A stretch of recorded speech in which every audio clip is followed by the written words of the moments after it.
Friends नमस्कार। आज हम बहुत ही ज्वलंत मुद्दे पर बात करना चाहेंगे जो आज इंडिया की डिमांड है और हर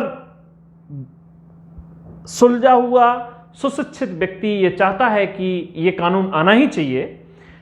उत्तर प्रदेश सरकार टू चाइल्ड पॉलिसी लेकर के आने वाली है और इसके लिए माननीय मुख्यमंत्री योगी आदित्यनाथ जी द्वारा राज्य वित्त आयोग को, जिसके एक अध्यक्ष हैं प्रेजेंट टाइम में आदित्यनाथ मित्तल जी, उनको जो रिटायर्ड जज हैं उनको ये जिम्मेदारी सौंपी गई है कि वो इसके लिए एक ड्राफ्ट तैयार करें ताकि इसको कानून के लिए असली जमा पहनाया जा सके। तो टू चाइल्ड पॉलिसी क्यों आवश्यक है, इसको लेकर के ये बहुत एक इंफॉर्मेटिव वीडियो आपके लिए है और यदि आप इसको पूरा देखेंगे तो मैं उम्मीद करता हूं कि ना तो इसको देखने के बाद कोई विरोध करेगा और ये बिन बिन पोजीशन वाला एक्ट साबित होगा। तो हम बात करना चाहेंगे, सुनने में आ रहा है कि टू चाइल्ड से ज़्यादा जिन लोगों के बच्चे होंगे उन्हें इलेक्शन में उम्मीदवार बनने का मौका नहीं मिलेगा, सरकारी नौकरियां नहीं मिलेंगी और सरकारी सुविधाओं से वंचित कर दिया जाएगा। तो इस तरह की हो सकता ये भ्रांति हो और सच्चाई भी हो, अभी कहना जल्दबाजी होगी, लेकिन हाँ ये सच है कि 2 महीने के अंदर राज्य वित्त आयोग के अध्यक्ष जी को ये स्पष्ट निर्देश है कि 2 महीने में आप इसकी ड्राफ्टिंग करें, इसका एक प्रारूप तैयार करें। उसमें आप भिन्न, इससे पहले जो कानून टू चाइल्ड पॉलिसी को लेकर के देश के भिन्न भिन्न प्रांतों में लागू हुए हैं या कांग्रेस ने एक नसबंदी का उस समय प्रोग्राम चलाया था 80 के दशक में, तो उसकी क्या कमियां रहीं, किन कारणों से वो लागू होने में दिक्कतें आई, उन सब पर जो है विचार और मंथन करने के बाद एक ड्राफ्ट बनेगा। उसके बाद वो कानूनी रूप से असली जामा पहनाया जाएगा उसको। तो आज हम उसी को लेकर के बात करेंगे और बहुत इंपॉर्टेंट इन्फॉर्मेटिव वीडियो है, हो सकता है ये सरकार के लिए भी बहुत काम आए, इसलिए आप इसको देखें और आप अपने भी विचार दे सकते हैं सरकार को। सरकार आने वाले टाइम में आपसे भी अच्छे सुझाव मांग सकती है। इससे इस वीडियो के बाद आपकी समझ विकसित होगी और हो सकता है कुछ और भी अच्छे विचार आपके मन में हो, तो आप कम से कम जब सुझाव मांगे जाए तो उस समय आप दे सकें। तो थैंक यू। आते हैं जल्दी से, और मैं चाहता हूं कि इसको देखिएगा जरूर, ये बहुत इंपॉर्टेंट है और हर तरह से आपके लिए लाभदायक साबित होगा। तो UP population control act two child policy जो है ये आवश्यक क्यों है, इसको हम 3 भागों में डिवाइड कर दिए हैं। इसका विरोध कौन कौन लोग करेंगे, कब होगा, क्यों होगा, किसके द्वारा संभावित है और इसका समर्थन या न्यूनतम विरोध किस कंडीशन में हो सकता है। तो इन तीनों चीजों को लेकर के हम इस वीडियो में डिस्कशन करेंगे। तो सबसे पहले मैं बात करना चाहूंगा इसकी आवश्यकता क्यों है। हम देख रहे हैं लगातार, यदि हम 4-6 जिलों में मेरा व्यक्तिगत अनुभव है और आप भी जाकर के प्रैक्टिकली अपने बुजुर्गों से पूछ सकते हैं, तो आप खुद महसूस करेंगे। एटा, इटावा, मैनपुरी, फिरोजाबाद, फरुखाबाद, आप बात करिए बुजुर्गों से। पहले के टाइम में जो हमारे कुएं से पीने के लिए, नहाने के लिए जल निकाला जाता था, यद्यप सिंचाई के लिए भी, तो आप आज तो परिकल्पना भी नहीं कर सकते कि हाथ से बाल्टी डाल के और पानी निकाल लेते थे, रस्सी की भी आवश्यकता नहीं पड़ती थी। आज सिचुएशन क्या है। तो ये जो परिस्थितियां पैदा हुई हैं इसके लिए बहुत इंपॉर्टेंट है कि हम एक पारिस्थितिकी संतुलन बना सकें। तो टू चाइल्ड पॉलिसी हमें लानी पड़ेगी। बहुत सारे कारण हैं। सबसे पहले हम बात करेंगे, यदि कोई व्यक्ति, बच्चा जन्म लेता है तो हमारा कॉन्स्टिट्यूशन, हमारा संविधान आर्टिकल 21 के तहत राइट टू लाइफ, जीवन का अधिकार देता है उसको, और उसमें हर व्यक्ति के लिए शुद्ध जल मिले, शुद्ध वायु मिले, शुद्ध भोजन मिले, ये सरकार की प्राथमिकता है। तो इसमें हम मानवाधिकार भी नहीं कर सकते, डीपली सोचा जाए तो ये तभी पॉसिबल है जब हमारी पॉपुलेशन कंट्रोल में हो। ओवर पॉपुलेशन या जनसंख्या विस्फोट होने की वजह से ये भयंकर समस्या आई है। लगभग वायु प्रदूषण की वजह से देश में 15 लाख लोग पर ईयर मारे जा रहे हैं। इनको कैसे दूर किया जाए, इसमें अहम भूमिका इस एक्ट की हो सकती है। दूसरा, जमीन रबड़ नहीं है, इसको खींच करके लंबा चौड़ा नहीं किया जा सकता है। 100 बीघे के जो किसान थे, उनके बेटे हुए, फिर उनके बेटे हुए, फिर उनके बेटे हुए, आज 2-2 बीघा जमीन पड़ रही है। आने वाले टाइम में कितने भयंकर रूप से मकान बन रहे हैं। तो बड़ा इशू है ये कि कैसे इन चीज़ों को संतुलन में लाया जाए। तो जमीन रबड़ नहीं है, गिरता हुआ वाटर लेवल, सही पालन पोषण। अक्सर ये देखा गया है जिन बच्चों का सही पालन पोषण नहीं होता है, जिनकी सही शिक्षा दीक्षा नहीं होती है, तो वो उनका जो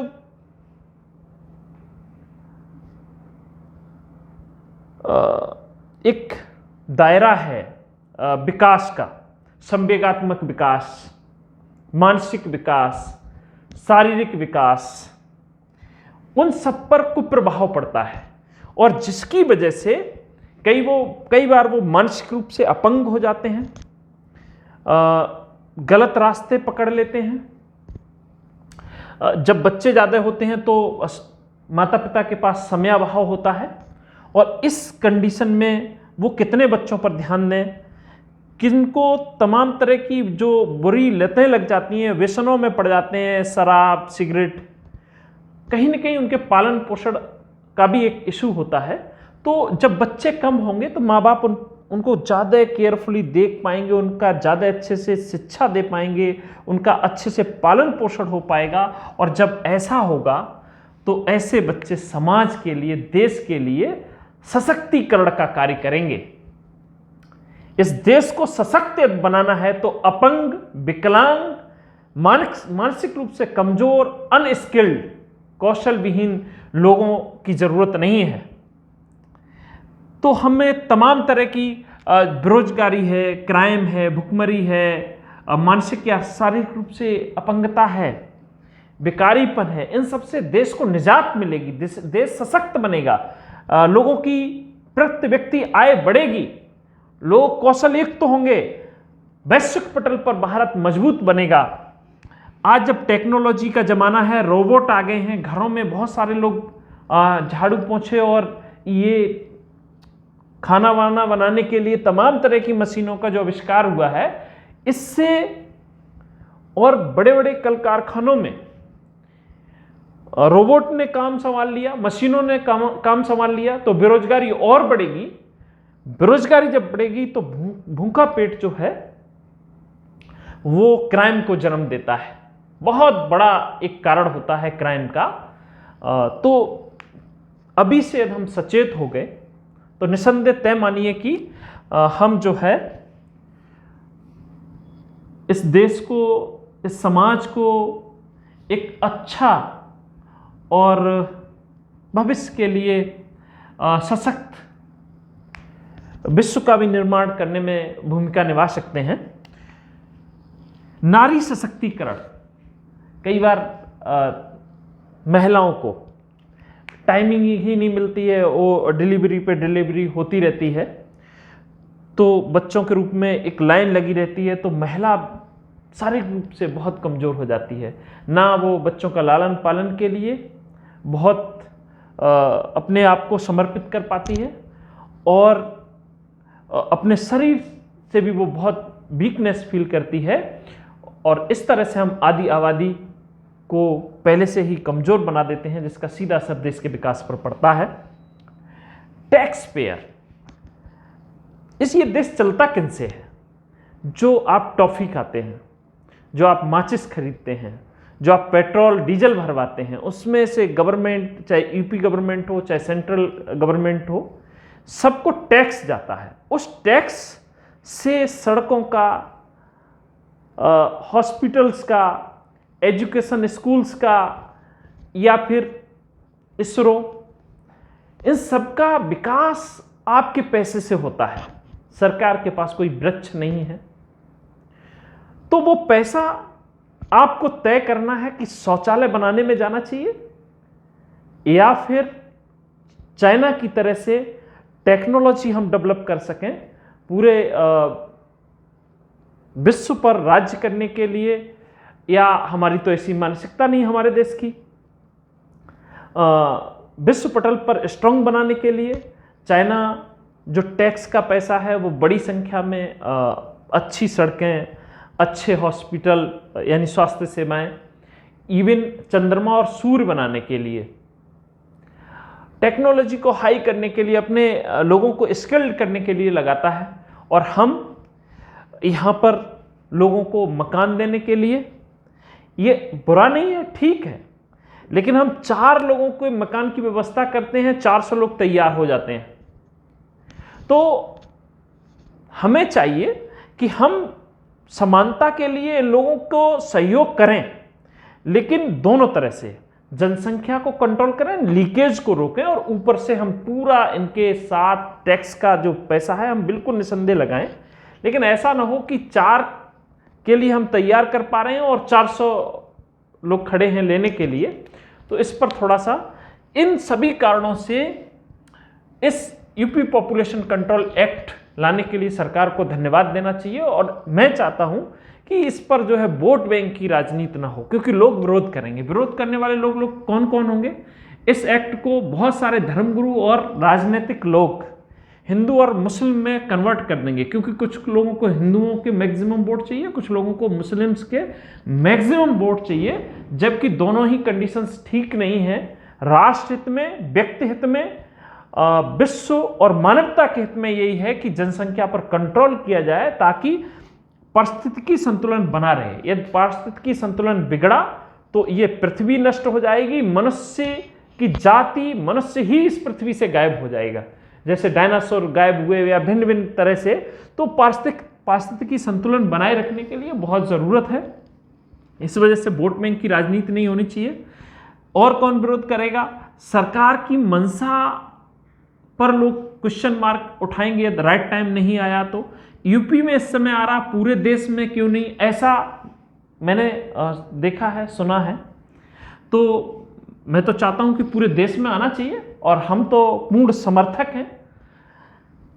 पहले से जिन लोगों के 2 से अधिक बच्चे हैं उनके भ्रमित होने की संभावना है, और हो सकता है कि सरकार अपने ड्राफ्ट में सही निर्णय न ले, तो उसके लिए ऐसे लोगों का विरोध बड़े संख्या में झेलना पड़ेगा और ये कानून फेल होने की संभावना है। तो इस वजह से सरकार को चाहिए कि कब और किन कंडीशन में उसका विरोध न्यूनतम हो सके। एक तो सरकार इन सभी पहलुओं पर प्रचार प्रसार करे बड़ी संख्या में। ये विन विन की पोजीशन है, सबके लाभ के लिए है। ये बात लोगों के दिमाग में जा सके तो 100% मेरा मानना है कि लोगों का विरोध जो है वो न्यूनतम होगा। फिर 1-8% व्यक्तिगत हित वाले लोग रह जाएंगे, उनकी लोग नहीं सुनेंगे। लोग इतने समझदार हो गए हैं कि वो अपना अच्छा और बुरा समझते हैं। लेकिन मैं थोड़ा सा अपनी गवर्नमेंट को एक सजेशन देना चाहता हूं कि वो ड्राफ्ट में बुद्धिजीवी लोगों के, प्रैक्टिकली लोगों के, आम लोगों की राय को जरूर सम्मिलित करें। इससे भी सरकार का जो है जो विरोध है वो काफी कम हो जाएगा। जैसे अभी जब हाई स्कूल इंटर का परीक्षा फल बनाया गया तो उसमें बुद्धिजीवी लोगों से, आम लोगों से, छात्रों से, टीचर्स से सबकी राय ली गई। उसके बाद फिर उस पर निर्णय लिया गया। इसी तरह से इस ड्राफ्ट, ये बड़ा ड्राफ्ट है और निसंदेह इस पर सरकार को लोगों से राय लेनी चाहिए और अच्छी राय जो है उसको ड्राफ्ट में सम्मिलित करें, उसको कानून के रूप में बना करके लाएं। तो मेरी भी कुछ बहुत इंपॉर्टेंट और बहुत अच्छी मुझे लगता है कि मेरी राय है, से आप सभी दर्शकों को भी यदि अच्छा लगे तो इस वीडियो को बहुत प्रचारित करना है, बहुत प्रसारित करना है। और यदि आपको कोई सुझाव देने हैं तो उनको कमेंट्स में लिखें, तो एक नया फिर वीडियो तैयार करते हैं। कुल मिलाकर के इसको आप देखिए, ऐसे सभी लोग, आप बिल ला रहे हैं, इस बिल में कहा जा रहा है कि जिनके 2 से ज्यादा बच्चे होंगे वो इलेक्शन नहीं लड़ पाएंगे, जिनके 2 से ज्यादा बच्चे होंगे उन्हें सरकारी नौकरी नहीं मिलेगी, जिनके 2 से ज्यादा बच्चे होंगे उनको सरकारी सुविधाएं नहीं मिलेंगी, जैसे छात्रवृत्ति है, शौचालय है, आवासीय योजना, मकान जो दिए जाते हैं वो है, या फिर खाद पे सब्सिडी मिलती है। भिन्न भिन्न तरह की जो सब्सिडी हैं वो नहीं दी जाएंगी जिन लोगों ने 2 से ज्यादा बच्चे होंगे। तो इसमें कंफ्यूजन पैदा होगा। जिन लोगों के 2 से ज्यादा बच्चे हैं पहले से ही, उनको इस बिल से दूर रखा जाए, पहली बात, क्योंकि इसमें उनकी कोई गलती नहीं है। बिल अभी आ रहा है और जब बिल लाया जाए और जिस दिन ये पास हो जाए, एक्ट बन जाए, अभी तो ड्राफ्ट बनेगा, फिर उसका लंबा प्रोसेस है एक्ट बनने में, तो जिस दिन एक्ट बन जाए उससे उन लोगों की भी गलती नहीं है। बहुत सारे लोगों को तो मालूम ही नहीं पड़ेगा कि ये बिल कब आ गया। तो मेरा ऐसा मानना है कि 9 महीने में एक बच्चा जन्म लेता है, यदि कोई महिला गर्भवती हो गई है तो इसमें उसका भी दोष नहीं है। तो जिस दिन एक्ट लागू हो उससे 3 महीने प्रचार प्रसार के और 9 महीने यदि किसी के पेट में था बच्चा तो 1 वर्ष का टाइम दिया जाए एक्ट बनने, पास होने के बाद। जिस दिन पास होगा उससे ठीक 1 वर्ष के बाद वो इंप्लीमेंट होगा, वो लागू होगा।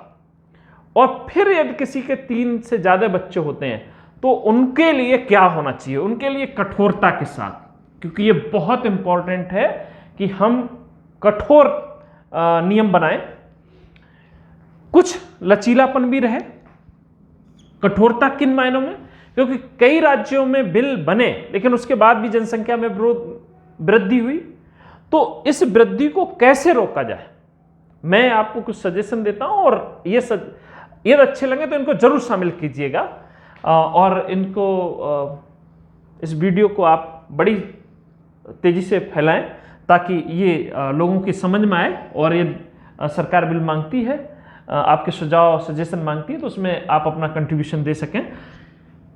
कठोर किस मायने में, सबसे पहले तो निसंदेह एक्ट बनने के आफ्टर 1 ईयर ये लोगों पर लागू होगा। इससे पहले जिन बच्चों ने, जिन माता पिता के 2 से ज्यादा हों, चाहे 10 हों चाहे 12 हों, उन पर यह बिल लागू नहीं होगा। जिस दिन एक्ट बनेगा उसके 1 ईयर के बाद यदि किसी के तीसरा बच्चा होता है तो पहली स्थिति उसको समस्त सरकारी योजनाओं से वंचित कर दिया जाए। दूसरा, उसको सरकारी नौकरी भी न मिले। तीसरा, उसको किसी भी तरह का कोई भी इलेक्शन लड़ने का राइट न हो। और यह तीसरा बच्चा पैदा हो ही गया है तो उसके बाद उसकी आधी संपत्ति जब्त कर ली जाए।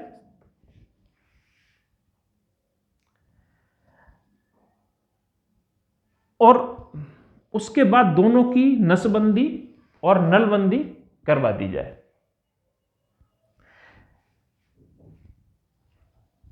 इसमें एक थोड़ा सा मेरा सुझाव है,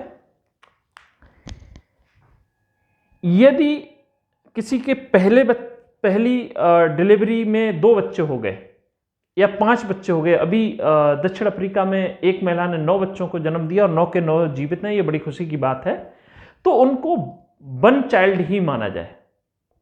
मतलब 1 टाइम में जितने बच्चे जो है जन्म लेते हैं उनको, उसके बाद दूसरे सेकंड टाइम की उसको जरूरत नहीं है। लेकिन यदि किसी महिला की पहली बार में एक बच्चा हुआ, दूसरी बार में मान लो कि 3 बच्चे होते हैं या 2 बच्चे जुड़वा बच्चे होते हैं, तब भी उनको उनके साथ इस तरह के जो भी प्रावधान है उनसे उसको मुक्त रखा जाए, क्योंकि इसमें उसकी कोई गलती नहीं है। तो साथ में यदि किसी के साथ कैजुअलिटी हो जाती है या कोई तलाक लेकर के दूसरी शादी कर लेता है, तो उन सब कंडीशन में यदि उससे पहले पुरुष या महिला के द्वारा 2 बच्चे हो चुके हैं, फिर उनको किसी भी कीमत पर इजाज़त न दी जाए। तो इन सब को ये थोड़ा सा ध्यान रखेंगे तो मैं मानता हूँ कि विरोध नहीं होना चाहिए, क्योंकि इससे पहले के जिनके बच्चे हैं 2 से ज़्यादा, उनको कोई दिक्कत नहीं है और 1 साल का टाइम मिल रहा है, उसमें जागरूकता अभियान बड़े स्तर पे चलाया जाए, सबको मालूम पड़ जाएगा। तो इसमें है क्या, इसमें धर्म की बात ही नहीं है, सब भिन्न भिन्न की पोजीशन में है, किसी के लिए कोई नुकसान नहीं है और इसका सबको समर्थन करना चाहिए। मैं मानता हूं कि कुछ चीज़ों को लेकर के कुछ लोग विरोध कर सकते हैं जिनकी समग्रतापूर्ण दृष्टिकोण नहीं है, तो उनकी काउंसलिंग करवाई जाए। शुरुआत के ये जो 1 साल मिलेगा या 3 महीने मिलेंगे, तो बहुत बड़े स्तर पर आज लोग शिक्षित हो सके हैं, लोग दिल से चाहते हैं, लोग जी भर के समर्थन करेंगे। सरकार बिल पावर दिखाए और इस बिल को जरूर लेकर के आए, हम सबका समर्थन है।